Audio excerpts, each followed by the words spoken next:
Let us see here answer number first of long answer. Here this answer you can see in page number 213 for your detail. So here I am giving only brief, but you can write detail from the book also. Okay, see here, federal form of government. So you have to write, the question is asking the characteristic of federal form of government. So first you will write the concept of the meaning of federal government. So it means the power of government are divided between central government and state government. Federal means जो power होता है India का या पूरे national level का governance करने का, वो power divided between central government and state government. The source of power of both government is the constitution. दोनों गवर्नमेंट का जो पावर है उसका सोर्स कहाँ से होता है? कॉन्स्टिट्यूशन से. India has the characteristics of federal form of government. India का जो गवर्नमेंट है, गवर्नेंस है, वो कैसा है? फेडरल फॉर्म टाइप का. So there are following forms of characteristics. किसका? Federal form. See first number, written and rigid constitution. Indian constitution is largest written form and rigid means hard in some circumstances. Okay, so it is the first feature. Then division of power. This power, the power of governance, the power of administration is divided between central and state government under 3 lists. 3 list में इसको बांटा गया है power को. पहला है union list, state list and concurrent list. I have given you already and it is also given in the book, so you can write detail of this. Okay, then independence of judiciary.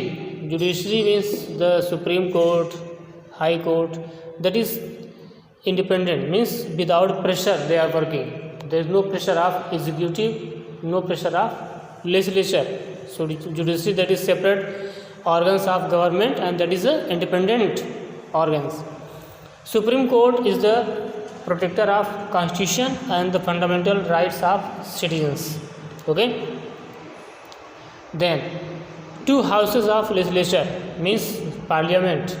जो system है parliament का, उसमें 2 houses हैं, एक राज्यसभा और दूसरा लोकसभा. सो detail I have given already and book it is also given, so you can write detail of this. And dual government. Dual government means the 2 government working together in parallel form, parallel central government and state government without any collision. बिना किसी टकराव के दोनों एक साथ काम करते हैं. जो तालमेल होता है, जो अपना कोऑर्डिनेशन है, उसके according. Both have legislature, executive and separate judiciary. चाहे वो सेंट्रल गवर्नमेंट हो या स्टेट गवर्नमेंट हो, दोनों का अपना अपना लेजिस्लेचर है, एग्जीक्यूटिव है एंड जुडिशरी है. इसे बोलते हैं dual government. Now see the second long answer. How has the division of administrative power been made between the central government and state government. यहाँ पर क्वेश्चन क्या बोल रहा है कि जो आपका प्रशासन है, एडमिनिस्ट्रेशन है देश का, वो किस तरह से, किस तरह से सेंट्रल एंड स्टेट गवर्नमेंट के बीच में बटा हुआ है. So answer is given in 214 page number. यहाँ पे आप देख सकते हैं division of administrative power. So आपको यहाँ से लिखना है इट इज़ क्लियर, पहले हेडिंग, आंसर नंबर सेकंड में पहले हेडिंग, फिर it is clear from the division of power that the union has been given exclusive power, means उसको एक विशेष अधिकार दिया गया है on important subjects. It has also been given important in respect of laws. Okay, फिर यहाँ से लिखेंगे in spite of clear division of powers between the union and the state it is necessary that there should be proper cooperation between the union and the state for successful administration. तो सफलतापूर्वक प्रशासन हो, इसलिए यहाँ पे central government को ज़्यादा powerful बनाया गया है. तो यहाँ देखिए कैसे direction to the state government, यहाँ पे सेंट्रल गवर्नमेंट स्टेट गवर्नमेंट को क्या देती है, डायरेक्शन, और उसको वो फॉलो करते हैं। फिर इंटरेस्ट मीन्स सौंपना, interest some work of union subject to the states, central government states को कुछ अपना काम भी सौंप सकती है और उसको भी फॉलो करना पड़ता है। ओके, जैसे कोई ट्रीटी है तो कौन करेगा, सेंट्रल गवर्नमेंट, लेकिन फॉलो कौन कर सकता है, स्टेट को ही फॉलो करना पड़ सकता है। फिर यहाँ पे ऑल इंडिया सर्विसेज, तो ऑल इंडिया सर्विसेज जो भी हैं, जो कि इंडिया लेवल की होती हैं, IAS, IPS, तो इस तरह के सर्विसेज में सेंट्रल गवर्नमेंट की जो सर्विसेज हैं उनमें स्टेट गवर्नमेंट को भी कोऑपरेट करना पड़ता है।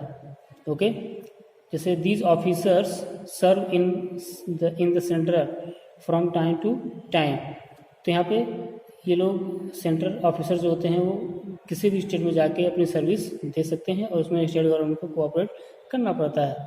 फिर यहाँ पे फाइनेंशियल असिस्टेंस, कहने मतलब यहाँ पे फाइनेंशियल सपोर्ट भी देती है सेंट्रल गवर्नमेंट, किसको, स्टेट को। क्यों, क्योंकि जो government, the state government receive from taxes in insufficient, जो इनकम, जो मनी टैक्स वसूलती है स्टेट गवर्नमेंट अपने क्षेत्र में, वो क्या है, इनसफिशिएंट, तो फिर कौन सपोर्ट करता है, सेंट्रल गवर्नमेंट। तो important source of income are with the central government, तो सेंट्रल गवर्नमेंट स्टेट को फाइनेंशियल हेल्प भी करती है। फिर यहाँ पे पावर ऑफ पार्लियामेंट, पार्लियामेंट को पावर होता है कि स्टेट को डिवाइड करके 2 स्टेट बना सकती है या 2 स्टेट को मर्ज करके एक बड़ा स्टेट बना सकती है, तो इस तरह से ये पावरफुल है। Then make laws on subject mention in state list, तो कभी कभी सेंट्रल गवर्नमेंट भी स्टेट लिस्ट के सब्जेक्ट पे लॉ बनाती है। ओके, सी, जैसे यहाँ पे in case where Rajya Sabha declare subjects of state list as a subject of national importance, जब भी राज्यसभा किसी भी स्टेट के अंदर जो भी चीज़ें हैं, कोई स्मारक है, कोई बिल्डिंग है, उसको अगर नेशनल इम्पोर्टेंस का बना देती है तो फिर सरकार उस पर, सेंट्रल गवर्नमेंट उस पर लॉ बनाती है। या फिर when the president declare emergency, तो या कभी कभी किसी स्टेट में इमरजेंसी डिक्लेयर हो जाती है तो फिर वहाँ पे कौन रूल करता है, सेंट्रल गवर्नमेंट, न कि चीफ मिनिस्टर। वहाँ पे किसका रूल हो जाता है, प्रेसिडेंट का। When the state is under president rule the legislative power of state has been transfer to the parliament, जब भी किसी राज्य पे प्रेसिडेंट रूल लागू होता है तो पावर कहाँ चला जाता है रूल करने का, पार्लियामेंट के पास, सेंट्रल गवर्नमेंट के पास। If the state legislative assembly itself pass a resolution that parliament should enact a law on particular subject, कभी कभी स्टेट की जो असेंबली है वो खुद से ही सिफारिश करती है कि इस राज्य के लिए एक कानून बनाया जाए, और कौन बनाए, पार्लियामेंट, तो फिर पार्लियामेंट लॉ बनाती है। तो इस तरह से ये आपका है कि तालमेल दोनों का, स्टेट गवर्नमेंट का और सेंट्रल गवर्नमेंट का। Okay, so let us see the next answer. अब यहाँ देखिए question number 3, right the procedure of passing a bill in a parliament, तो वो मिलेगा page number 220। Late us see here long answer 3, the procedure of passing a bill हमने समझाया था पहले से ही, तो हेडिंग आप लिखेंगे। फिर फर्स्ट रीडिंग हमने पहले ही समझाया था कि यहाँ पे at the time of first reading, यहाँ पे लिखेंगे at the time of first reading only caption of bill is read, normally no decision take place at the time of first reading. Okay, यहाँ तक। देन सेकंड रीडिंग में यहाँ से लिखेंगे at this stage every section of the bill is not discussed in detail, only the basic feature of bill are discussed. Okay, simple सी बात है यहाँ तक। फिर कमिटी स्टेज में the member of the committee study minutely, means बहुत बारीकी से उसका अध्ययन करते हैं, हर आर्टिकल का, हर पैरा का, of the bill and deliberate on it, उसको सुधार करते हैं, उस पर बढ़ाते हैं, घटाते हैं। द कमिटी में consult subject specialist if need, यदि उनको लगता है कि किसी से सलाह ली जानी चाहिए तो जो भी सब्जेक्ट पे डाउट होता है उसके जो स्पेशलिस्ट हैं उनसे सलाह ली जाती है आवश्यकता पड़ने पे। फिर यहाँ पे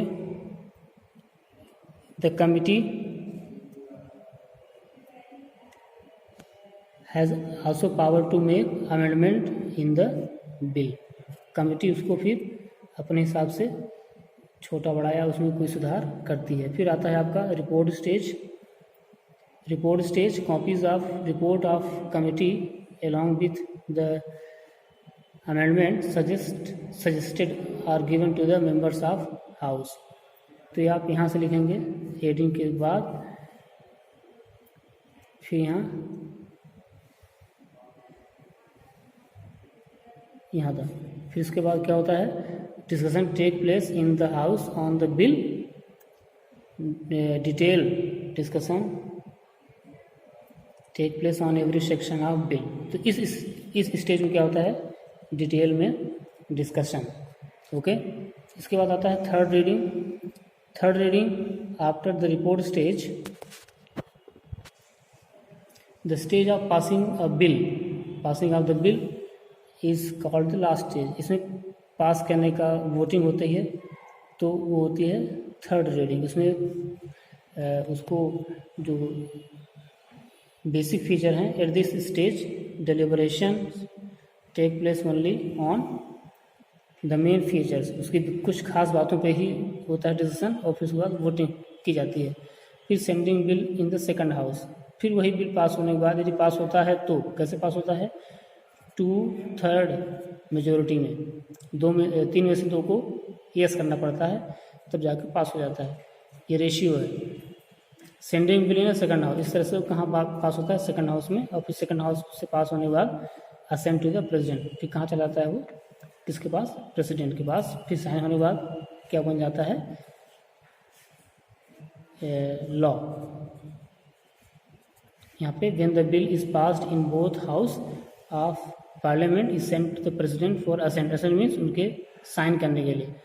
for the assent of the parliament the bill become the law, उसके बाद वो क्या बन जाता है, law. And published in the government gazette. Gazette means एक गवर्नमेंट का रिकॉर्ड होता है जिसमें वो सारे लॉज मेंशन होते हैं, रजिस्टर्ड होते हैं। ओके, तो यहाँ तक आप लिख लेंगे। इस तरह से it is second number, answer number 3। Okay, so let us see the next answer. See here answer number 4, right the emergency power of the president. So that is in page number 223। See here, long answer 4, emergency power of president। So आपको heading के साथ लिखना है, heading of emergency power of the president. तो यहाँ पे 3 power हैं, first, second and third. तो आपको फर्स्ट लिखना है, first power without heading, just paragraph. Paragraph लिखना है, द प्रेसिडेंट में declare emergency in the country in the cases of external aggression, internal armed uprising and constitutional failure in state or financial crisis।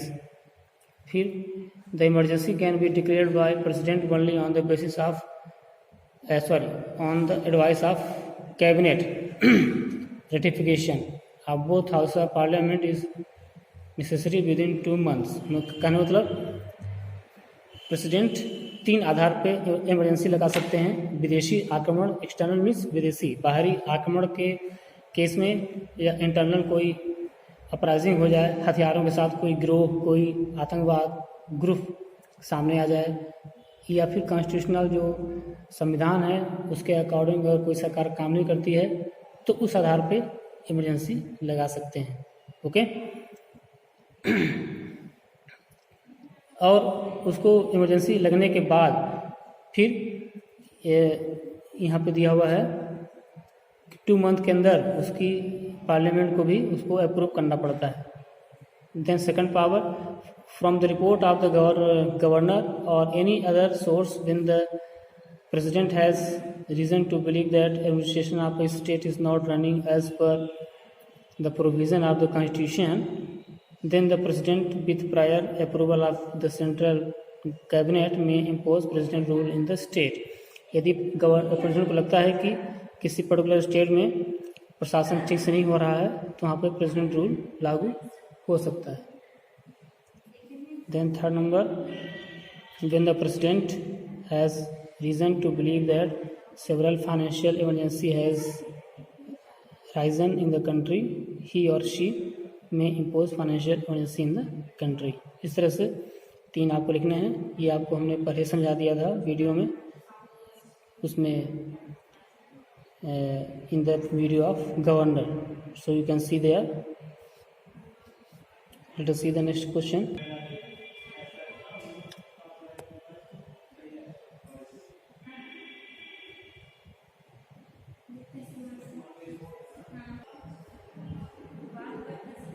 See here, the next describe the function of council of minister, that is in page number 225. See here given page number 225, long answer 5th, power of the council of ministers यहाँ पे दिया हुआ है, यहाँ पे formulation of policies ये सब लिख लेंगे पूरा जो भी दिया हुआ है। Matter relating the appointment, matters related to finance, ये सब उनके देर आर। ये वो कहाँ गया आपका इसमें? हाँ, see here powers of the council of ministers. See here, यहाँ given formation of policies means कहने मतलब क्वेश्चन क्या पूछ रहा है कि काउंसिल ऑफ मिनिस्टर का काम क्या होता है, फंक्शन क्या है। तो पहला उनका काम है पॉलिसीज बनाना, ओके, जो भी इकोनॉमिक सोशल फॉरेन जो भी होता है वो पॉलिसीज बनाते हैं, ओके, फ्रेम करते हैं, frame suitable policy for their solution. जब भी कोई दिक्कत होती है या कोई आवश्यकता पड़ी तो पॉलिसीज को बनाते हैं। फिर मैटर रिलेटिंग टू अपॉइंटमेंट, जो अपॉइंटमेंट है जैसे आपका गवर्नर्स है, एम्बेसडर्स है, चेयरमैन है या मेंबर ऑफ वेरियस कमीशंस हैं, अटॉर्नी जनरल्स हैं, बहुत सारे होते हैं ऑफिसर्स, तो उनका अपॉइंटमेंट, उनका सिलेक्शन, ये सब उनका काम होता है। किसका होता है? Cabinet. Matter relating to finance, जो उनका बजट होता है, कितना खर्च हुआ, कितना बचेगा, उसका सोर्स क्या होगा, ये सब कौन तय करता है? Council of ministers. तो आपके 3 काम और एक चौथा काम, दैट इज नेक्स्ट पेज, यहाँ पे एडवाइस टू द प्रेसिडेंट को एडवाइस करना। जो काउंसिल होती है, जो पीएम की काउंसिल होती है, the cabinet of ministers advise the president from time to time. तो एक एडवाइजरी काउंसिल भी होती है। तो यहाँ तक आपका आंसर से इसको पूरा लिखेंगे, answer number 5, okay. Answer number 6 is saying describe the power of supreme court of India. So see page number 227। तो ये है jurisdiction and power of the supreme court, हमने समझाया था इसको डिटेल में। ओरिजिनल जुरिडिक्शन, ओके, जब भी कोई विवाद होता है, डिस्प्यूट होता है सेंट्रल और स्टेट के बीच में, तो ये डिस्प्यूट का कौन करता है समझौता, solution, supreme court, okay. Then second number appellate jurisdiction, जो भी केसेस होते हैं, civil code, criminal code, civil means criminal cases, civil cases जो भी आते हैं हाई कोर्ट से सुप्रीम कोर्ट की ओर, तो कौन करता है सुनवाई? Supreme court. This is appellated jurisdictions. यहाँ देखिए, कॉन्स्टिट्यूशनल अपील, किसी को फंडामेंटल राइट से संबंधित अपील करना है, या सिविल अपील करना है, या क्रिमिनल अपील करना है, या कोई एफिशियल अपील है, ये सब कौन करता है सुनवाई? Supreme court. फिर कंसल्टेटिव फंक्शन, उसका कंसल्ट करना होता है। आर्टिकल 143 के अकॉर्डिंग ये सुप्रीम कोर्ट प्रेसिडेंट को एडवाइस भी देती है टाइम पे। जब भी प्रेसिडेंट एडवाइस मांगते हैं तो सुप्रीम कोर्ट उनको एडवाइस देती है, एडवाइस टू द प्रेसिडेंट। फिर है jurisdictions as to judicial review. यहाँ पे कहने मतलब the supreme court has the power to examine the validity of law and administrative order passed by parliament and state assemblies. कहने मतलब जो भी लॉज बनाए जाते हैं, चाहे पार्लियामेंट में हो चाहे लेजिस्लेटिव असेंबली में हो, यदि कोई कंट्रोवर्सी होती है तो उसका एग्जामिन कौन करेगा? Supreme court. इसलिए वो है रिव्यू मीन्स पुनर्विचार, फिर से उस पर एक तरह का पुनर्विचार होता है, क्यों कंट्रोवर्सी क्यों हुई, okay. Court of record, supreme court का काम क्या होता है कि जो भी काम होता है देश में, मीन्स सुप्रीम कोर्ट में, हाई कोर्ट में, उन सब का रिकॉर्ड रखती है रिटन फॉर्म में, और उसकी पब्लिशिंग भी करवाती है एज अ रिकॉर्ड। ओके, फिर अदर वर्क होता है यहाँ पे सुप्रीम कोर्ट के, so you will see and right in the book means copy. Okay, so it is answer number 7, answer number 6. Okay, so let us see answer number 7.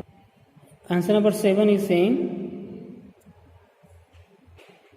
explain the Panchayat Raj system and describe the function of local bodies. So see here, that is page number 239. कहाँ पे आप ये लिखेंगे heading panchayat Raj system in India, panchayat Raj system in India heading में। फिर यहाँ पे इसको लिखेंगे आप long answer 7, the system of panchayat Raj in Madhya Pradesh is under. तो यहाँ पे ग्राम सभा, ग्राम panchayat for village, Janpad panchayat for every development block and Zila panchayat, district panchayat at every district. Okay, फिर यहाँ पे इसको ग्राम सभा को डिटेल में लिखना है, पढ़िए समझिए, जो भी आपका समझ में आप लिखिए। फिर यहाँ पे ग्राम पंचायत को भी लिखना है।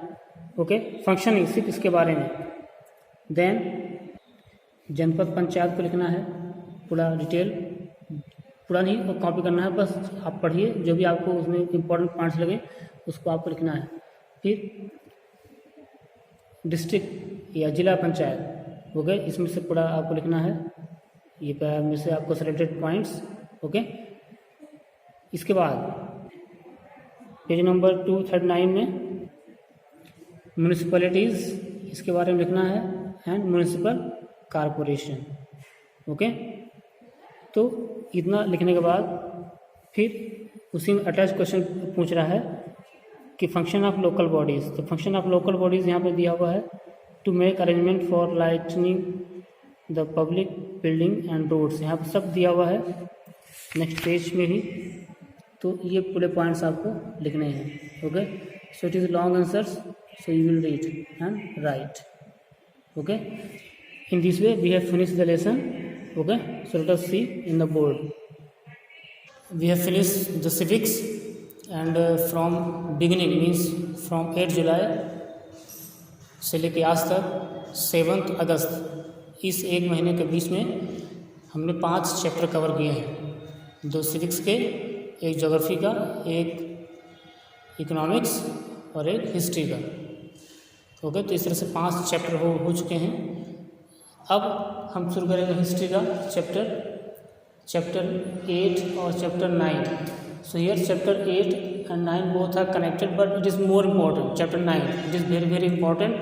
सो first we will discuss this. पहले हम चैप्टर नंबर 8 को डिस्कस करेंगे, काफ़ी शार्ट में डिस्कस करेंगे, फिर हम फोकस करेंगे चैप्टर 9 में। सो इसको आप पढ़िएगा, हम इसको भी एक्सप्लेन तो करेंगे ही, बट हमारा फोकस रहेगा चैप्टर 9 में। Okay, so prepare you yourself, इसको एक बार पढ़िए ये चैप्टर, और फिर हम समझाएंगे भी। तो इस तरह से we will start history from next video.